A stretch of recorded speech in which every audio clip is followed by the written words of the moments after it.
शुरू अल्लाह के नाम से जो बड़ा मेहरबान निहायत रहम फरमाने वाला है। अस्सलाम वालेकुम। अल्फाज ज़िंदगी टीवी में आप सभी को खुश आमदीद। हज़रत इमाम शाफी फरमाते हैं, मेरे इलाके का एक नौजवान था, आलिम फाजिल नहीं था लेकिन नेक बहुत था। तो एक दफ़ा मेरे साथ हज करने आ गया। मेरे को वहाँ जाके पता लगा कि वो भी आया है। तो मैं बड़ी कोशिश करता उससे मिलने की। तो वो कहता, हुजूर क्या बातें करनी, अल्लाह के घर आए हैं, रब रब ना करें, एहराम बांधा हुआ है, बाद में बात करेंगे। फरमाते कभी मौका ही नहीं देता। जवान था बड़ा नेक। फरमाते हैं कि वो जब भी दुआ मांगता तो यही मांगता कि या अल्लाह मेरे को कब्र में भी कुरान और नमाज की तौफीक देना। कहाँ? कब्र में। तो मौला अली एक दफ़ा हज़रत पाक सल्लल्लाहु अलैहि वसल्लम से सवाल करते हैं, या रसूलल्लाह क्या जन्नत में नमाज होगी या नहीं? तो हुजूर ने कहा, अली नमाज की जगह तो ये है, वहाँ तो अजर मिलेगा नमाज का। तो हज़रत अली फरमाते हैं, हुजूर जहाँ नमाज नहीं होती ना तो वहाँ अली को दिन गुजारने का मज़ा नहीं आता। जन्नत में नमाज की तलाश। तो इमाम शाफी फरमाते हैं कि वो दुआ मांग रहा था कि या अल्लाह कब्र में भी कुरान और नमाज की तौफीक देना, और मेरे काबू नहीं आता था।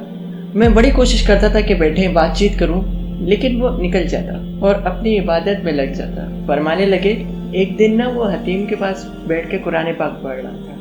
मैं 2-3 दफ़ा गुजरा तो पढ़ ही रहा था। तो मैंने कहा आज काबू आ गया है। तो मैं उसके पीछे बैठ गया और मैंने यही सोचा कि जितना भी आज पढ़ेगा ना, मैंने 2-4 बातें करके ही जाना है। तो आप फरमाते हैं मैं अभी सोच ही रहा था तो उसने कुरान पाक को समेटा और मेरी तरफ मुड़ के कहता है, हुजूर मैं अभी आपसे बात करना ही चाह रहा था, आज मेरा भी दिल था आपसे मिलने को। कहा कि मैं खुश हो गया, लेकिन उसने कमाल कर दिया।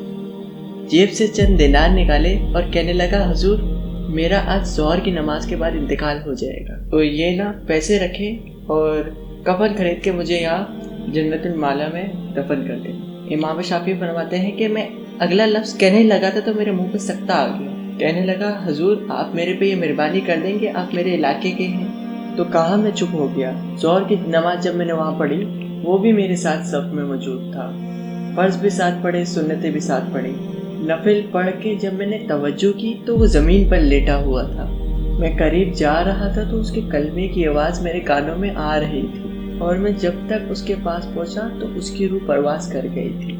आप फरमाते हैं मैंने गुस्ल दिया, कफन दिया और दफन कर दिया। कई सालों के बाद मैं दोबारा आया। उसी जन्नतुल माला में मेरे को एक और जनाजा पढ़ने का मौका मिला। तो वो यही सोचता था कि वो ये दुआ करता था कि या अल्लाह मेरे को कब्र में भी कुरान की तौफीक देना। तो अल्लाह मुझे ये तो दिखा कि वो पढ़ता भी है या नहीं। तो इमाम साहब फरमाते हैं कि मेरे दिल में वो बात थी।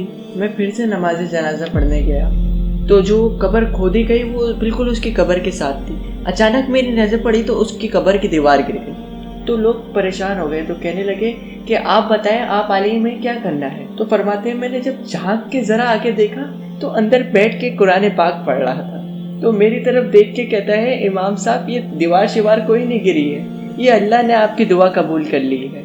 आपको पता चल गया ना कि रब ने मुझे कब्र में भी कुरान पढ़ने की तौफीक अता फरमाई।